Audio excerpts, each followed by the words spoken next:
Exit പോളുകൾ പുറത്തു വന്നിരിക്കുകയാണ്. ഒരു 10ഓളം ഏജൻസികളാണ് എക്സിറ്റ് പോൾ പുറത്തുവിട്ടിരിക്കുന്നത്. അതിൽ 8ഓളം ഏജൻസികൾ കേരളത്തിൻ്റെ റിസൾട്ട് പറയുന്നുണ്ട്. എല്ലാ എക്സിറ്റ് പോളുകളും കേരളത്തിൽ ഭരണമാറ്റം ഉണ്ടാവും, UDF വരുമെന്നാണ് പറയുന്നത്. ഒരു എക്സിറ്റ് പോൾ പോലും LDFന് തുടർച്ചയായി മൂന്നാമതും ഭരണം ലഭിക്കുമെന്ന് ഒരു എക്സിറ്റ് പോളും പറയുന്നില്ല. ഈ പ്രീ പോൾ സർവേകളെ അപേക്ഷിച്ച് എക്സിറ്റ് പോളുകൾക്ക് കുറച്ചുകൂടി ആധികാരികതയുണ്ട്, അത് ശരിയാവുമെന്നാണ് പറയപ്പെടുന്നത്. എന്നാൽ എക്സിറ്റ് പോളുകളും തെറ്റിയിട്ടുണ്ട്. ഈ സമീപകാലത്ത് ഹരിയാനയിലൊക്കെ നടന്നിട്ടുള്ള നിയമസഭാ തെരഞ്ഞെടുപ്പിലൊക്കെ എക്സിറ്റ് പോളുകൾ തെറ്റി. BJP അധികാരത്തിൽ വരില്ല എന്ന് പറഞ്ഞെങ്കിൽ BJP അധികാരത്തിൽ വന്നു. അപ്പോൾ എക്സിറ്റ് പോളുകൾ തെറ്റാം. എന്നാൽ ഇവിടെ കേരളത്തിൽ ഇന്നലെ പുറത്തുവിട്ട 10 എക്സിറ്റ് പോളുകളിൽ 8 10 8 കേരളത്തിൻ്റെ റിസൾട്ട് പറഞ്ഞത്. അതിൽ 8 കേരളത്തിൽ ഭരണമാറ്റം ഉണ്ടാവും, UDF അധികാരത്തിൽ വരുമെന്നാണ് പറയുന്നത്. ഭൂരിഭാഗം എക്സിറ്റ് പോളുകളും UDFനൊരു 80-നടുത്തുള്ള സീറ്റുകളാണ് പറയുന്നത്. പക്ഷേ ആക്സിസ് മൈ ഇന്ത്യയുടെ എക്സിറ്റ് പോൾ സർവേ UDFന് 90 സീറ്റാണ് കൊടുക്കുന്നത്. പൊതുവെ നല്ല ഒരു എക്സിറ്റ് പോൾ സർവേ ആയിട്ടാണ് ആക്സിസ് മൈ ഇന്ത്യയുടെ ഈ എക്സിറ്റ് പോൾ റിസൾട്ടിനെ കാണുന്നത്. പല ആളുകളും അങ്ങനെ ആധികാരികതയോടെ കാണുന്നൊരു ഏജൻസിയാണ് ഈ ആക്സിസ് മൈ ഇന്ത്യ. ഇതിനു മുമ്പ് തെറ്റുപറ്റിയിട്ടൊക്കെ ഉണ്ട്. എന്നാൽ എങ്ങനെയാണ് ആക്സിസ് മൈ ഇന്ത്യ UDFന് 90 സീറ്റ് കൊടുക്കുന്നതെന്ന് നമുക്ക് മനസ്സിലാവുന്നില്ല. മാത്രമല്ല, മനോരമ C4 നടത്തിയിട്ടുള്ള ഒരു എക്സിറ്റ് പോളും ഇന്നലെ പുറത്തു വന്നു. അതിൽ മനോരമ C4 UDFന് 94 സീറ്റാണ് കൊടുത്തിരിക്കുന്നത്. ഞാനത് അതിശയിച്ചു പോയി. എങ്ങനെയാണ് UDFന് 94 സീറ്റ് കിട്ടാൻ പോകുന്നത് എന്നുള്ളത്. നിലവിലെ സീറ്റ് നില അനുസരിച്ച് 99 LDFനും UDFന് 41. ഈ 41-ൽ നിന്ന് 94-ലേക്ക് UDF എത്തണമെങ്കിൽ കേരളത്തിലെ ഏതൊക്കെ ജില്ലകളിൽ നിന്ന് ഏതൊക്കെ സീറ്റുകളായിരിക്കും UDF പിടിക്കാൻ പോകുന്നത് എന്നുള്ളത് എനിക്കിപ്പോഴും മനസ്സിലാവുന്നില്ല. നമ്മൾ വടക്കുനിന്ന് എടുത്ത് നോക്കുകയാണെങ്കിൽ കാസർഗോഡ് UDFന് 2 സീറ്റാണ്. ലീഗിൻ്റെ മഞ്ചേശ്വരവും അതുപോലെ കാസർഗോഡുമാണുള്ളത്. അതിൽ കൂടുതലായിട്ട് UDFന് അവിടെ പിടിക്കാൻ പറ്റുന്നത് പിന്നെയുള്ളത് ഉദുമയും തൃക്കരിപ്പൂരും കാഞ്ഞങ്ങാടുമാണുള്ളത്.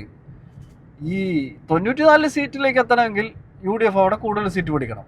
പക്ഷെ നിലവിലെ സാഹചര്യത്തിൽ ഉദുമ അവർ പറയപ്പെടുന്നുണ്ട്. പക്ഷെ ഞാൻ പറയുന്നില്ല. നമ്മൾ മുൻപ് നടത്തിയിട്ടുള്ള അനാലിസിസിൽ നമ്മൾ പറയുന്നില്ല. നമ്മൾ UDFന് 2 സീറ്റ് മാത്രമേ പറയുന്നുള്ളൂ. ഒന്ന് മഞ്ചേശ്വരവും അതുപോലെ കാസർഗോഡും.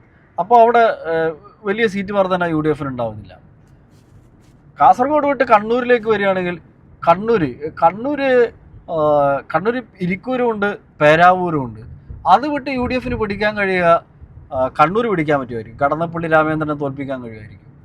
വേണമെങ്കിൽ കൂത്തുപറമ്പ് പിടിക്കാൻ കഴിയുമെന്ന് നമ്മളൊരു അനാലിസിസിൽ അതിൻ്റെ ഒരു സാധ്യത പറഞ്ഞു. പിന്നെയും കഴിഞ്ഞ് കഴിഞ്ഞാൽ പിന്നെ UDFന് പിടിക്കാൻ കഴിയുക അഴീക്കോട് LDFൻ്റെ KV സുമേഷാണ്.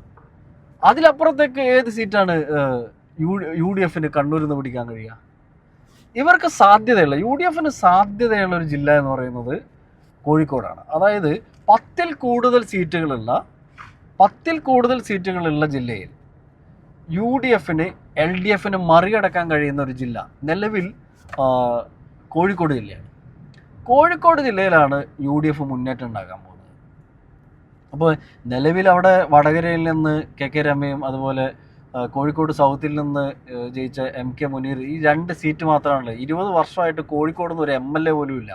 സുജനവാല് കോഴിക്കോട് നോർത്ത് നിന്ന്, അതുപോലെ കൊയിലാണ്ടിയിൽ നിന്ന് P ശങ്കരൻ ജയിച്ചതിന് ശേഷം ഒരു സീറ്റ് പോലും കോൺഗ്രസിനില്ല. അങ്ങനെയുള്ളൊരു കോഴിക്കോട് ജില്ലയിൽ ഇത്തവണ UDF മുന്നേറ്റം ഉണ്ടാക്കുന്നുള്ളത് അതിൽ സംശയമില്ല. എന്നാലും LDF അവിടെ നിലനിർത്താൻ പോകുന്ന സീറ്റുകളുണ്ട്. അവിടെ പേരാമ്പ്ര നിലനിർത്താൻ കഴിയും. TP ഇപ്പോൾ ഫാത്തിമ തൈലിയാണ് മത്സരിക്കുന്നതെങ്കിൽ ഞാൻ ഇപ്പോഴും വിശ്വസിക്കുന്നത് അവിടെ TP രാമകൃഷ്ണൻ അവിടെ ജയിക്കുന്നുള്ളതാണ്. അപ്പോൾ പേരാമ്പ്ര നിലനിർത്താൻ കഴിയും, ബാലുശ്ശേരി നിലനിർത്താൻ കഴിയും, അതുപോലെ തിരുവമ്പാടി നിലനിർത്താൻ കഴിയും, ബേപ്പൂർ നിലനിർത്താൻ കഴിയും. അവിടെ ബേപ്പൂർ PV അൻവറിനെ റിയാസിനെ തോൽപ്പിക്കാൻ കഴിയുമെന്ന് ഞാൻ വിചാരിക്കുന്നില്ല. പക്ഷേ കോഴിക്കോട് LDFനേക്കാൾ കൂടുതൽ സീറ്റ് UDFന് കിട്ടും. എന്നാൽ അടുത്ത ജില്ലയിലേക്ക് വരികയാണെങ്കിൽ മലപ്പുറം ജില്ലയിൽ 16 സീറ്റാണ്. 16 സീറ്റിൽ 4 സീറ്റ് കഴിഞ്ഞ തവണ LDF സ്വന്തമാക്കിയിരുന്നു. അത് ഒരു സീറ്റ് നിലമ്പൂരാണ്, അൻവർ ജയിച്ച സീറ്റ്. ഇപ്പോൾ അൻവർ കളം മാറ്റി ചവിട്ടി. അവിടെ നടന്ന ഉപതെരഞ്ഞെടുപ്പിൽ ആര്യാടൻ ഷൗക്കത്ത് അവിടെ വിജയിക്കുകയും ചെയ്തു. ഇത്തവണ ലീഗിൻ്റെ കരുത്തുകൊണ്ട്, ലീഗ് കഴിഞ്ഞ 10 വർഷമായിട്ട് അധികാരത്തിന് പുറത്ത് നിൽക്കുകയാണ്. യു ഡി എഫ് ഒരു സമ്പ്രദായത്തിൽ കോൺഗ്രസ് അതിജീവിച്ചേക്കാം, പക്ഷേ ലീഗ് പോലുള്ളൊരു പാർട്ടിക്ക് 10 വർഷമൊക്കെ അധികാരത്തിൽ നിന്ന് മാറി നിൽക്കാൻ കഴിയില്ല. അതുകൊണ്ട് എല്ലാ സജ്ജീകരണങ്ങളും എല്ലാ സംവിധാനങ്ങളും ഉപയോഗിച്ചുകൊണ്ട് വളരെ പക്വതയോടെ വളരെ കരുത്തുറ്റ പ്രചരണമാണ് ലീഗ് നടത്തിയിരിക്കുന്നത്. അതുകൊണ്ട് മലപ്പുറം ജില്ലയിൽ ലീഗിന് 16 സീറ്റ് വരെ വേണമെങ്കിൽ നേടാം. പക്ഷേ LDF അവിടെ ഉറച്ച സീറ്റ് എന്ന് പറയുന്നത് പൊന്നാനിയാണ്. അവിടെ അതിൽ കൂടുതൽ LDF നേടാൻ കഴിയില്ല. പക്ഷെ അത് കോൺഗ്രസിൻ്റെ മുന്നേറ്റമാണെന്ന് പറയാൻ കഴിയില്ല. കോൺഗ്രസിൻ്റെ മുന്നേറ്റത്തിന് ഒരു അങ്ങനെയുള്ളൊരു ജില്ലയല്ല മലപ്പുറം. അവിടെ ലീഗിൻ്റെ കരുത്തുകൊണ്ടാണ് UDF അവിടെ സീറ്റ് നേടാൻ പോകുന്നത്. അപ്പോൾ മലപ്പുറം ജില്ല LDFനേക്കാൾ കൂടുതൽ സീറ്റ്, കോഴിക്കോട് വിട്ടുകഴിഞ്ഞാൽ മലപ്പുറം ജില്ലയിൽ UDFന് LDFനേക്കാൾ കൂടുതൽ സീറ്റ് കിട്ടുന്നൊരു ജില്ലയാണ് മലപ്പുറം ജില്ല. അത് കഴിഞ്ഞ് കഴിഞ്ഞാൽ LDFന് സ്വാധീനമുള്ള ജില്ലയാണ് പാലക്കാട്. പാലക്കാട് ജില്ലയിൽ നിലവിൽ UDFനുള്ളത് പാലക്കാടുണ്ട്. പാലക്കാട് രാഹുൽ മാങ്കൂട്ടത്തിൽ ജയിച്ച, ഷാഫി ജയിച്ച മണ്ഡലം, രാഹുൽ മാങ്കൂട്ടത്തിൽ ജയിച്ച മണ്ഡലം. പിന്നെയുള്ളത് മണ്ണാർക്കാടാണ്. ഈ 2 സീറ്റാണ് പാലക്കാട് UDFനുള്ളത്. അതിൽ കൂടുതൽ UDFന് പിടിക്കാൻ കഴിയുക ഒരു പക്ഷേ കടുത്ത പോരാട്ടത്തിനൊടുവിൽ തൃത്താലയിൽ മന്ത്രി രാജേഷിനെ ബൽറാം തോൽപ്പിച്ചേക്കാം. അത് കഴിഞ്ഞാൽ പിന്നെ ലഭിക്കാൻ പോകുന്നത് ചിറ്റൂരിൽ കൃഷ്ണൻകുട്ടി മാറി നിൽക്കുമ്പോൾ, മന്ത്രി കൃഷ്ണൻകുട്ടി മാറി നിൽക്കുമ്പോൾ പഴയ MLA അച്യുതൻ്റെ മകൻ അവിടെ ജയിച്ചേക്കാം. അപ്പോൾ ഈ നിലവിലെ പാലക്കാട് മണ്ഡലം അതുപോലെ മണ്ണാർക്കാട് കഴിഞ്ഞു കഴിഞ്ഞാൽ UDFന് പിടിക്കാൻ കഴിയുന്നത് തൃത്താല പിടിക്കാൻ കഴിയും, ചിറ്റൂർ പിടിക്കാൻ കഴിയും. അതിലപ്പുറം ഏത് മണ്ഡലമാണ് UDFന് അവിടെ പാലക്കാട് ജില്ലയിൽ പിടിക്കാൻ കഴിയുക? എനിക്ക് തോന്നുന്നില്ല. തൃശ്ശൂർ വരുമ്പോൾ കഴിഞ്ഞ തവണ UDFന് ആകെ ഒരു മണ്ഡലമേ ഉള്ളൂ, അത് ചാലക്കുടിയാണ്. ഇത്തവണ UDFന് പിടിക്കാൻ കഴിയുന്ന മണ്ഡലം ഏതൊക്കെയാണെന്ന് ചോദിച്ചു കഴിഞ്ഞാൽ അവിടെ എനിക്ക് തോന്നുന്നു ഇരിങ്ങാലക്കുട തോമസ് ഉണ്ണിയാടനല്ല, കോൺഗ്രസിൻ്റെ ഒരു സ്ഥാനാർത്ഥിയാണെങ്കിൽ അവിടെ ബിന്ദു ടീച്ചർ തീർച്ചയായിട്ടും തോൽക്കുന്നൊരു മണ്ഡലമാണ് ഇരിങ്ങാലക്കുട. കാരണം ആ രീതിയിലാണ് കാര്യങ്ങൾ. പക്ഷേ അവിടെ തോമസ് ഉണ്ണിയാടനാണെങ്കിൽ പോലും അവിടെ ഒരു പക്ഷേ നമ്മുടെ പഴയ വിദ്യാഭ്യാസ മന്ത്രി R ബിന്ദു അവിടെ തോറ്റേക്കാം. പിന്നെ UDF അവിടെ സാധ്യത കാണുന്നത് TN പ്രതാപ മത്സരിച്ച മണലൂരാണ്. മണലൂർ C രവീന്ദ്രനാഥാണ് അവിടെ എതിരാളി. അത് അത്ര എളുപ്പത്തിൽ പോരില്ല. പിന്നെയുള്ളത് ഗുരുവായൂരാണ്. ഗുരുവായൂർ അവിടെ അക്ബറിന് ലീഗിൻ്റെ CH റഷീദിന് സാധ്യതയുണ്ടെന്ന് പറയുന്നു. തൃശ്ശൂർ അവിടെ ശക്തമായ മത്സരം നടക്കുകയാണ്. അവിടെ നേരിയ മുൻതൂക്കം വേണമെങ്കിൽ രാജൻ പല്ലന് പറയാമെങ്കിൽ, പക്ഷെ നമുക്ക് മനസ്സിലാക്കാൻ കഴിയുന്നത് അവിടെ അടിയൊഴുക്കുകൾ സംഭവിച്ചിട്ടുണ്ട് എന്നുള്ളതാണ്. അപ്പോൾ തൃശ്ശൂരും കാര്യമായിട്ടുള്ള നേട്ടം UDFന് ഉണ്ടാക്കാൻ കഴിയില്ല. ഈ പറഞ്ഞതുപോലെ ഒരു ക്ലീൻ സ്വീപ്പിലേക്ക് പോകുന്ന തരത്തിലുള്ളൊരു മുന്നേറ്റം തൃശ്ശൂർ ഉണ്ടാക്കാൻ കഴിയില്ല. അപ്പോൾ കോഴിക്കോട് UDFന് മുന്നേറ്റം ഉണ്ടാക്കാൻ കഴിയും. മലപ്പുറത്ത് ലീഗിൻ്റെ കരുത്തോടു കൂടി വലിയ മുന്നേറ്റം UDFന് ഉണ്ടാക്കാൻ കഴിയും. പക്ഷേ ആ മുന്നേറ്റം പാലക്കാട് ഉണ്ടാക്കാൻ കഴിയില്ല, തൃശ്ശൂർ ഉണ്ടാക്കാൻ കഴിയില്ല. തൃശ്ശൂർ കഴിഞ്ഞ് കഴിഞ്ഞാൽ എറണാകുളത്ത് സ്വാഭാവികമായിട്ട് UDFൻ്റെ തട്ടകമാണ്. UDFന് നഷ്ടപ്പെട്ട 5 മണ്ഡലങ്ങളുണ്ട്. കളമശ്ശേരി ഉണ്ട്, അതുപോലെ കോതമംഗലമുണ്ട്, വൈപ്പിനുണ്ട്, ഫോർട്ട് കൊച്ചിയുണ്ട്, കുന്നത്തുകാടുണ്ട്. അപ്പോൾ ഈ മണ്ഡലങ്ങളെല്ലാം UDFന് വേണമെങ്കിൽ തിരിച്ചുപിടിക്കാം. UDFന് തിരിച്ചുപിടിക്കാൻ കഴിയുന്നതിൽ ഈ കഴിഞ്ഞ തവണ നഷ്ടപ്പെട്ട 5 മണ്ഡലങ്ങളിൽ തിരിച്ചു പിടിക്കാൻ കഴിയുന്ന മണ്ഡലങ്ങൾ ഏതൊക്കെയാണെന്ന് ചോദിച്ചു കഴിഞ്ഞാൽ കുന്നത്തുനാട് പിടിക്കാം, അവിടെ ശ്രീനിജനെ പരാജയപ്പെടുത്താൻ കഴിയും. പിന്നെയുള്ളത് കൊച്ചിയും വൈപ്പിനുമാണ്. അവിടെ കടുത്ത മത്സരം നടക്കുകയാണ്. തൃപ്പൂണിത്തറ UDFന് ദീപക് ജോയിലൂടെ തിരിച്ചു പിടിക്കാൻ കഴിയും. കളമശ്ശേരിയിൽ മന്ത്രി P രാജീവ് അതുപോലെ ഇബ്രാഹിം കുഞ്ഞിൻ്റെ മകൻ ഗഫൂറും തമ്മിൽ വലിയ മത്സരം നടക്കുകയാണ്. അവിടെ ഏറ്റവും ഒടുവിൽ ഗഫൂറിനൊരു ചെറിയ മുൻതൂക്കം ഉണ്ടെന്ന് പറയുമ്പോൾ ഞാൻ മനസ്സിലാക്കുന്നത് അവിടെ കഴിഞ്ഞ തെരഞ്ഞെടുപ്പിന് മുൻപത്തെ തെരഞ്ഞെടുപ്പിൽ 2016 അവിടെ BDGSന് വേണ്ടി മത്സരിച്ച വി ഗോപകുമാറാണ്, എനിക്ക് ഇനീഷ്യൽ തെറ്റിയാലും ഗോപകുമാറാണ്. അദ്ദേഹം അവിടെ 25,000 വോട്ട് പിടിച്ച സ്ഥലമാണ്. ഈ തവണ അവിടെ ഈ BDJS 25,000 വോട്ടൊന്നും പിടിക്കാൻ പോകുന്നില്ല. 15,000 വോട്ട് പിടിച്ചാൽ നമുക്ക് നോക്കാവുന്നതാണ്. അപ്പോൾ ഈ നഷ്ടപ്പെടുന്ന വോട്ട് സ്വാഭാവികമായിട്ടും കിട്ടുന്നത് അത് UDFന് പോകില്ല, അത് P. രാജീവിനാണ് പോകേണ്ടത്. മാത്രമല്ല മണ്ഡലം നന്നായി കൈകാര്യം ചെയ്തിട്ടുള്ള ഒരാളാണ് P. രാജീവ്. അപ്പോൾ P. രാജീവിന് അടിപറ്റുന്ന എവിടെയാണെന്ന് ചോദിച്ചു കഴിഞ്ഞാൽ അദ്ദേഹത്തിന് പാർട്ടിക്കുള്ളിൽ നിന്നുള്ള ഒരു അടിയൊഴുക്കാണ് ഞാൻ അവിടെ കളമശ്ശേരിയിൽ പ്രതീക്ഷിക്കുന്നത്.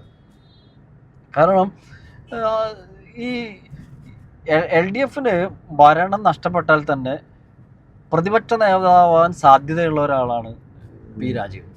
LDFന് ഭരണം നഷ്ടപ്പെടുന്നു, പിണറായി വിജയൻ പ്രതിപക്ഷ നേതാവ് സ്ഥാനം ഏറ്റെടുക്കുന്നില്ല. അങ്ങനെയാണെങ്കിൽ പ്രതിപക്ഷ നേതാവ് സ്ഥാനത്തേക്ക് വരാൻ കഴിയുന്ന 2 നേതാക്കളിൽ ഒന്ന് ബാലഗോപാലാണ് അവിടുന്ന് കൊട്ടാരക്കരയിൽ നിന്ന്, കളമശ്ശേരിയിൽ നിന്ന് P. രാജീവ് ചോദിച്ചാൽ P. രാജീവ്. അങ്ങനെയാണെങ്കിൽ P. രാജീവ് പ്രതിപക്ഷ നേതാവായാൽ 2031 സ്വാഭാവികമായിട്ട് CM കാൻഡിഡേറ്റ് ആയിട്ടുള്ള ഒരു ക്ലെയിം ആർക്ക് ലഭിക്കും? P. രാജീവിന് ലഭിക്കും. അത് CPMൽ പല ആളുകളും ഇഷ്ടപ്പെടുന്നില്ല എന്നുള്ളതാണ്. NDA സ്ഥാനാർത്ഥി ദുർബലനാണ് എന്നുള്ളതും മണ്ഡലത്തിൽ നടത്തിയിട്ടുള്ള വികസന പ്രവർത്തനങ്ങളും എല്ലാം ഓക്കെ ആണെങ്കിലും ഒരു പക്ഷേ ഇതായിരിക്കും അവിടെ കളമശ്ശേരിയിൽ അടിയാവാൻ പോകുന്നത്. അപ്പോൾ കളമശ്ശേരി സ്വാഭാവികമായി ചിലപ്പോൾ UDFന് കിട്ടിയെന്ന് വരാം. എന്നാലും കഴിഞ്ഞ പ്രാവശ്യം ഉണ്ടായിരുന്ന നഷ്ടപ്പെട്ട 5 സീറ്റിൽ നിന്ന് ഒരു 3 സീറ്റ് വേണമെങ്കിൽ ആർക്ക് പിടിക്കാം. എന്നാലും വൈപ്പിനും കൊച്ചിയും അവിടെ ചോദ്യചിഹ്നമായിട്ടിരിക്കുകയാണ്. വൈപ്പിനിൽ ചമ്മണിക്ക് അവിടെ ജയിക്കാൻ കഴിയുമോ? അതുപോലെ കൊച്ചിയിൽ മുഹമ്മദ് ഷിയാസിന് KJ മാക്സിയെ പരാജയപ്പെടുത്താൻ കഴിയുമോ? ഇത് രണ്ടും പരാജയപ്പെടുത്തില്ലെങ്കിൽ വെറും 3 സീറ്റാണ് എക്സ്ട്രാ കിട്ടുന്നത്. ഇത് എറണാകുളം വിട്ട് കഴിഞ്ഞ് കഴിഞ്ഞാൽ കോട്ടയത്ത് നിലവിൽ 4 സീറ്റുണ്ട്. ഇതിൻ്റെ കൂടെ കൂട്ടിച്ചേർക്കാൻ കഴിയുന്നത് പൂഞ്ഞാറ് കൂട്ടിച്ചേർക്കാൻ കഴിയായിരിക്കും. പാല നിലവിൽ മാണി സി കാപ്പനാണ്. അതുപോലെ പൂഞ്ഞാറ് കൂട്ടിച്ചേർക്കാൻ കഴിയുമായിരിക്കും. അതുപോലെ ചങ്ങനാശ്ശേരി അവിടെ ജോബ് മൈക്കിളിനെ പരാജയപ്പെടുത്തി വിനു ജോബിന് ജയിക്കാൻ കഴിയുമായിരിക്കും. ഇവിടെ നിന്ന് അങ്ങോട്ട് പോകും തോറും ഈ കോട്ടയം ആയിക്കോട്ടെ, ഇടുക്കി ആയിക്കോട്ടെ, ആലപ്പുഴ ആയിക്കോട്ടെ, UDFന് കിട്ടാൻ പോകുന്നത് 2 സീറ്റ്, 3 സീറ്റ് കൂടുതലാണ് കിട്ടാൻ പോകുന്നത്. പിന്നെയുള്ളത് കൊല്ലത്ത് കുണ്ടറയും കരുനാഗപ്പള്ളിയാണ് നിലവിൽ UDFനുള്ളത്. UDF കൂട്ടിച്ചേർക്കാൻ പോകുന്നത് കൊല്ലം മണ്ഡലത്തിൽ ബിന്ദു കൃഷ്ണയ്ക്ക് ജയിക്കാൻ കഴിയും. അതുപോലെ ചവറയിൽ ഷിബു ബേബി ജോൺ ജയിക്കും. അതുപോലെ കുന്നത്തൂർ നമ്മുടെ ഉല്ലാസ് കോവൂർ, അതുപോലെ അങ്ങനെ അവിടെയും 2-3 സീറ്റ് കൂട്ടിച്ചേർക്കാൻ കഴിയുമായിരിക്കും. തിരുവനന്തപുരം ജില്ലയിലേക്ക് പോകുമ്പോഴും ഏതാണ്ട് ബലാബലത്തിനൊപ്പമാണ് UDFന് എത്താൻ കഴിയുക. അവിടെ 2 സീറ്റ് കഴക്കൂട്ടവും നേമവും അത് BJPക്ക് കിട്ടാനാണ് സാധ്യത എന്നാണ് ഞാൻ മനസ്സിലാക്കുന്നത്. അപ്പോൾ കേരളത്തിൽ 14 ജില്ലകൾ എടുത്തു നോക്കുകയാണെങ്കിൽ നിലവിൽ 41 സീറ്റുള്ള UDF ഓരോ ജില്ലയിലും 2, 3, 4 അങ്ങനെ വെച്ച് കൂട്ടിച്ചേർത്ത് ഒരു 77 സീറ്റാണ് നമ്മൾ പറഞ്ഞത്. അതൊരു പക്ഷേ 82 സീറ്റ് വരെ പോകും. ഒരു 5 സീറ്റിൻ്റെ വ്യത്യാസം ഉണ്ടാകും. അതിനപ്പുറത്തേക്ക് ഈ 94 മനോരമയും C4ഉം പറയുന്ന 94 എവിടെ എത്തുന്നതെന്ന് ഇവർ തന്നെ പറയണം. ഏത് മണ്ഡലത്തിൽ ജയിച്ചിട്ടാണ് 94 എത്തുന്നത് എന്നുള്ളത്. നമ്മളിപ്പോഴും പറയുന്നു UDFന് ഒരു 77 സീറ്റാണ് നമ്മൾ പറയുന്നത്. അത് LDFനാണെങ്കിൽ ഒരു 62 സീറ്റ്, BJPക്ക് 77 എന്നുള്ളത് 82 വരെ ആവാം, UDFന് LDFന് 62 എന്നുള്ളത് 67 വരെ ആവാം. ഒരു ഒരു ഒരു ടൈറ്റായിട്ടുള്ളൊരു മത്സരം തന്നെയായിരിക്കും ഇവിടെ എന്നുള്ളത്. അല്ല ഒരു ക്ലീൻ സ്വീപ്പോ ഒരു തരംഗമോ ഇവിടെ ഇല്ല എന്നുള്ളത്. ഈ സർവേകളെല്ലാം തന്നെ മനോരമ 94 സീറ്റ് കൊടുത്ത മനോരമ C4 എക്സിറ്റ് പോളിൽ മുഖ്യമന്ത്രി ആരാണെന്നുള്ള ചോദ്യത്തിന് ഇപ്പോഴും പിണറായി വിജയൻ തന്നെയാണ് മുൻപന്തിയിൽ. VD സതീശനേക്കാൾ പെർസെൻറ്റേജ് കൂടുതൽ കിട്ടിയത് പിണറായി വിജയനാണെന്നുള്ളതാണ്. ഇപ്പോൾ വലിയൊരു ഭരണവിരുദ്ധ വികാരമൊന്നുമില്ല. എന്നാലും മലയാളിയുടെ ഒരു പൊതു സ്വഭാവം 10 വർഷമായില്ലേ ഭരിക്കുന്നു, ഇനി മാറിയിരിക്കട്ടെ എന്നുള്ള ചിന്തയിൽ മാറാം. ആ മാറ്റം മാത്രമേ ഉണ്ടാവാൻ പോകുന്നുള്ളൂ. 77 അത് 80 82 വരെ ആവാം. LDF 62 67 വരെ ആവാം. BJPക്ക് 2 നിയമവും കഴക്കൂട്ടും അതിൻ്റെ കൂടെ ചില സാധ്യതകൾ കൂടി കണക്കിലെടുത്ത് കഴിഞ്ഞാൽ 4 സീറ്റ് വരെ ലഭിക്കുക. അങ്ങനെ പറയുന്ന 2 സർവേകളാണ് ഞാൻ കണ്ടത്. അത് ഒന്ന് NDTVയുടെ ഒരു സർവേ, അതുപോലെ ടൈംസ് ന്യൂൻ്റെ ഒരു CNN ന്യൂസ് 8ൻ്റെ ഒരു സർവേയാണ് കണ്ടത്. ഇത് ഏകദേശം ഒരു 75-65 BJP 4 NDA 4 എന്ന രീതിയിൽ നിൽക്കുന്ന 2 എക്സിറ്റ് പോൾ സർവേകൾ കണ്ടു. എന്തായാലും മെയ് 4 വരെ കാത്തിരിക്കാം. ഇനി 4 ദിവസങ്ങൾ കൂടിയേ ഉള്ളൂ. 4 ദിവസം മെയ് 4-ാം തീയതി രാവിലെ നമുക്ക് അറിയാം നമ്മുടെ ഈ പ്രവചനങ്ങൾ, നമ്മുടെ കണക്കുകൂട്ടലുകൾ ശരിയാകുമോ എന്നുള്ളത്.